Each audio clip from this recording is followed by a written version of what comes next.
All right. All right. Good morning, Chemistry 3101. And I just wanted to go back with you a little bit and review the whole concept of the resonance hybrid. And the key word here in resonance is the word hybrid, as a matter of fact, because if you think about what a hybrid is, like a hybrid car is a car that operates on gasoline and it can be battery powered, depending on the situation. Another example that our textbook uses is the nectarine, which is a hybrid between a peach and a plum. But the idea is that when you have a hybrid, it doesn't mean that it's switching back and forth between electric and gas or a peach and a plum. It means that the total being, whether it's the nectarine or the car, has the characteristics of both. And so when we draw a set of resonance structures like we have down here for the allyl carbocation, the concept that you need to understand is that it's not vibrating between these two things. That is not what's happening. What we're doing is we're using a total of 2 resonance structures to demonstrate the overall resonance hybrid, right? If you look at those 2 structures, in one of them, you have the positive charge on the carbon or the carbocation on the far right, and on the other one, it's on the far left. Likewise, in one of the structures, you have the pi bond on the left, and then on the other one, it's on the right. So again, the idea is that it's not vibrating back and forth. We have the positive charge on both carbons at the end. And so if we were to take the whole thing as one hybrid, we could say, well, instead of, putting a formal charge of +1 on each carbon on the end, we could say each carbon on the end has a partial positive charge, right? It's not completely +1. It's less than +1, right? It's got positive charge on both carbons. And instead of writing the pi bond is being localized between the first 2 carbons and the second 2 carbons as we go from this structure to this structure, we put a dashed line in between all 3 carbons to say, well, those pi electrons, the 2 electrons in that pi bond, they're actually delocalized across all 3 carbon atoms because every carbon atom in here is sp2 hybridized, and they all have an unhybridized p orbital on them. And that forms what we call sometimes the conduit, which allows the electrons to exist across all 3 carbon atoms. So again, if you take a look at question 29 in the textbook, it deals with drawing a resonance hybrid. I'm not going to ask you to draw a resonance hybrid on a quiz, but it is a good idea to understand that. So again, and I'm repeating myself like an old person, but I'm in my mid-40s. I've earned the right to repeat myself like an old man. And you've got to remember that resonance structures are not vibrating back and forth. We're drawing a structure on a piece of paper or on a screen. We have limitations. We're limited with a pencil and paper as to how we represent the molecule. And so we do our best job at demonstrating with resonance structures the overall resonance hybrid. And of course, you need to be able to draw the resonance structures if I ask you to do that. And you also need to be able to evaluate which resonance structure is going to contribute more to the overall resonance hybrid, and we looked at that last class. So the very last section of chapter 2, we took a look at this last class, and you can see all my scribbles on here from the last class. The very last section deals with delocalized and localized lone pairs, okay? But we're going to focus a little bit more on delocalized, and we're also going to talk about localized. First of all, what do the 2 terms mean? Just to review, localized electrons are electrons that are just sitting in place. They're not going anywhere. Right, let's say we had a compound like this. If I drew something like this, if I put 3 ethyl groups on a nitrogen like this compound is called triethylamine. Sometimes it's abbreviated TEA. That's this acronym, triethylamine. Anyhow, the name is neither here nor there, but you see that the lone pair on the nitrogen, there's no way for it to be involved in resonance. That lone pair is just stuck on that nitrogen, it's just sitting there. It is not involved in resonance in any way. And so we say that is a localized pair of electrons. However, the example that we used last class was the example of an amide and the lone pair on the nitrogen of an amide. And we said, okay, well, are these electrons localized or delocalized? And I asked you about the hybridization of the oxygen, the carbon, and the nitrogen. And everybody answered sp2 for the hybridization of the oxygen and the carbon respectively. But when I asked you about the nitrogen, the knee-jerk reaction is to say, well, it must be sp3. However, it can't be sp3. And why is that? The reason why this nitrogen cannot be sp3, and if you're wondering which nitrogen, I mean this one that I'm circling in green right now. The reason this nitrogen is sp2 hybridized is because the electrons that are on it are delocalized. They are participating in resonance. Why? It's an allylic lone pair. We have a pi bond here, and then on this allylic, we have a lone pair, excuse me, that's allylic to that pi bond. And of course, we can draw a resonance structure for that. And that gives us what I have drawn over here on the far right. And if you look at the nitrogen with the positive charge on it, you see that I wrote that it is sp2 hybridized, right? Because it's got 3 regions of electron density. But we know that these 2 resonance structures are not vibrating back and forth, are they? They both contribute to the resonance hybrid. And so which is it? Is the nitrogen sp3 or sp2? Well, we answered that. It's sp2. Therefore, it has a trigonal planar molecular geometry. And again, just to repeat, the reason why it has to be sp2 hybridized is so it can have a p orbital on it. And in order for resonance to occur, we have to have those 3 p orbitals in a row. That's my kind of crappy artist rendition. So I'll delete that just so there's no permanent record of it. But anyhow, there you go. All right.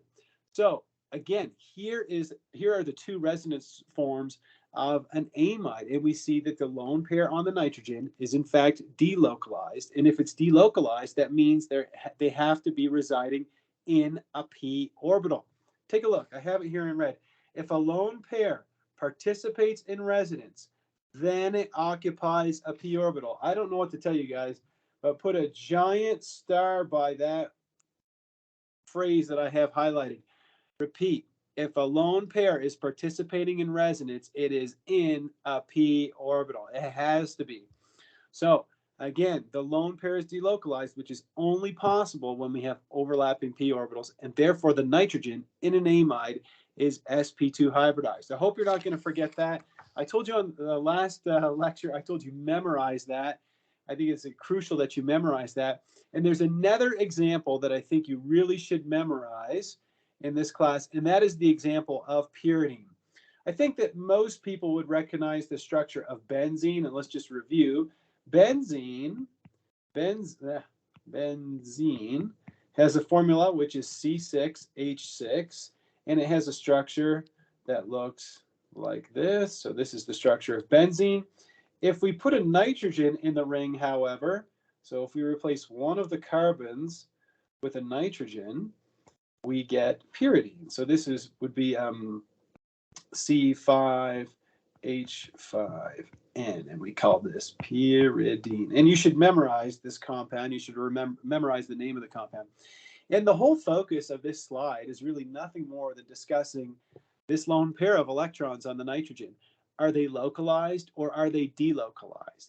And just looking at the picture in the top left corner of the screen, it might be a knee-jerk reaction to say, well, I see that they are allylic to a pi bond here, and so therefore they must be participating in resonance, but in fact they are not, and there's a good reason for that. So that's my job, is to explain it to you. It says here the lone pair on the nitrogen in pyridine doesn't participate in resonance. And the reason why is because it's that lone pair is not adjacent to a p orbital. It's actually perpendicular to a p orbital, which renders it a localized lone pair. As a matter of fact, the lone pair on the nitrogen in pyridine actually resides in an sp2 hybrid orbital. So if you're a little bit confused, let me try to explain it to you the best way I possibly can. Okay, so first let's start with pyridine. We have here, and it might be an intuition for you to say, well, look, come on, I've got a lone pair, it's allylic to this pi bond, I can draw some resonance arrows like I have shown here, and I can draw this resonance structure. This, as a matter of fact, is wrong. You cannot do that. Now, here's the answer. Here's the reason why we can't do that. The reason why we can't do that is, first I want you to answer a question for me. What's the hybridization of this nitrogen? Could anybody tell me? It's got 3 regions of electron density, 1 lone pair, 1 double bond, and 1 single bond. What's its hybridization? And it's not a trick question. Exactly, right? 3 regions of electron density. Therefore, it is sp2 hybridized. Well, let's take a look. We've got 2 sigma bonds that I'm highlighting in blue. We've got the lone pair. I'll highlight that in yellow.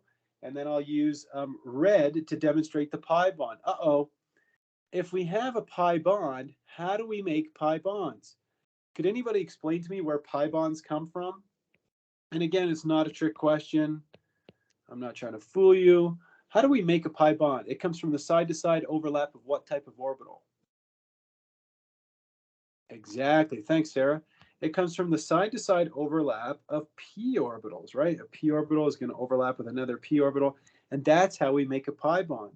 So if we have a pi bond here, that tells you that there's already a p orbital on the nitrogen and there's one on the carbon next to it, and they each have an electron in them to make the pi bond.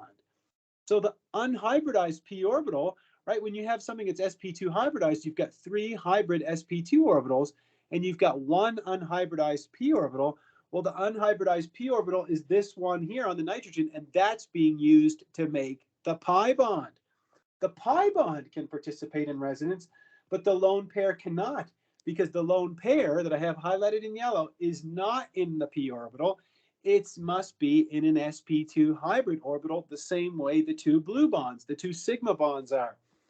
All right, and so we have a little picture here that shows all of those p orbitals all the way around the pyridine ring. And you see that between the nitrogen and the carbon, right, we have 2 p orbitals touching, and so we form a pi bond. And again, the pi electrons can participate in resonance because they have a continuously overlapping system of p orbitals, but the lone pair can't be in a p orbital if you have a pi bond. Give me a thumbs up if that makes even like 80% or 70% sense to you. Are there any questions about that?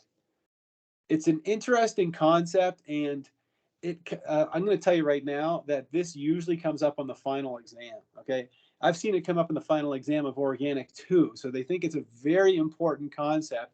And so I'm going to put here, I'm going to put memorize this one as well for now. Of course, I want you to understand the rationale. Memorize. You want to memorize that the lone pair on the nitrogen in an aromatic ring, there we go, is sp2 hybridized. So you wouldn't call it a benzene ring in that case, Katana. It would have to be an aromatic ring, and it depends on the situation. So I'm gonna get into aromaticity a little bit more on this slide right here. So here we go. You ready, Katana? It says, so don't assume that a lone pair is delocalized just because it's next door to a pi bond, right? And the example there would be pyridine. Just because the lone pair is next door to a beautiful pi bond doesn't mean it's participating in resonance. All right, it says as a general rule, and this is a great rule, I'm going to put a green star by this. As a general rule, you can assume that when an atom possesses both, if it's got a pi bond and a lone pair, they are both not going to participate in resonance. And usually the lone pair is going to be localized.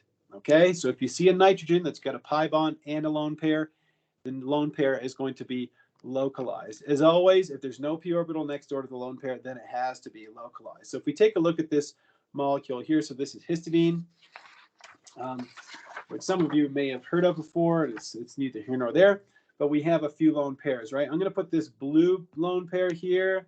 I'll use red for this lone pair, and then we have the black lone pair. Well, the one that's highlighted in green, of course, that's localized because it's not next to any p orbitals whatsoever. Okay, so that's totally localized. If we look at the blue lone pair, however, it is allylic to a pi bond, right? It is allylic to a pi bond, and therefore it can participate in resonance. So that would mean that this nitrogen is sp2 hybridized, right? Because this lone pair can participate in resonance, right? You could make a double bond here, and you could put another lone pair over here, and I'll let you draw the other resonance structure if you want on your own time. I actually think it's shown in the textbook. But you can see how that lone pair is delocalized. However, if we look at the red lone pair, why is it localized? Well, first of all, you could just use the rule and say the nitrogen has a pi bond and a lone pair. Well, then the lone pair is going to be localized. But the rationale is this, is that the hybridization of this nitrogen, it's got 3 regions of electron density, it's sp2. So when you have something that's sp2 hybridized, you have 3 sp2 orbitals, and you also have an unhybridized 2p. The 2p orbital is the one that's used to make the pi bond. This is review from chapter 1.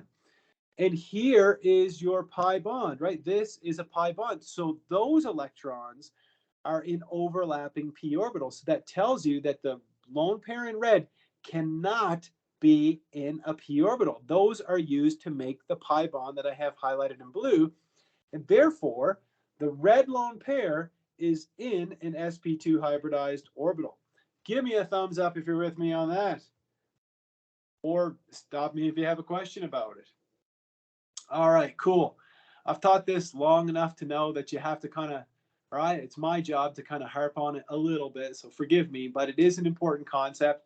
My best friend in Colorado, his sister wrote the DAT exam. I don't know if anybody here has ever heard of the DAT exam, but it's the entrance exam to get into dental school. And she was studying for it. I mean, it's quite a few years ago now, maybe 4 or 5 years ago, but she was studying for it in the in our office a few summers ago. And I remember looking at the DAT Destroyer, whether that was the name of the book she was studying from, the DAT Destroyer. And there was questions about localized and delocalized lone pairs. So this is definitely pertinent, not only for the ACS, not only for my quizzes, but for, understanding resonance, number one, understanding orbitals, and other thing, hybridization. So you see how organic chemistry borrows from general chemistry a lot, right? That's why we had a whole chapter that dealt with nothing but general chemistry. And you see that now, even in chapter 2, it's still not going away, right? You see that the whole idea of hybridization is never going to go away. And so if I could encourage you, if you're thinking, I'm still kind of struggling with hybridization, make sure you take the time to go back to chapter 1. So I'll even show you. If you go back to, oops, that's not it, that's chapter 2. If you go back to the chapter 1 slides, the textbook goes into a lot of detail about hybridization, right? We talked about sp3 orbitals and where they come from and then we talked about sp2 orbitals, and this is what I just drew for you a couple of seconds ago, is when you make sp2 orbitals, you hybridize 1s and 2p's, and then you have an unhybridized 2p, and then you have to understand also sp hybridization, which was shown here. So you've got to have a good handle on all those things. So there you go. So that ends chapter 2. I'm going to pause the video here, and then we're going to take it up with some practice problems in a couple of seconds here.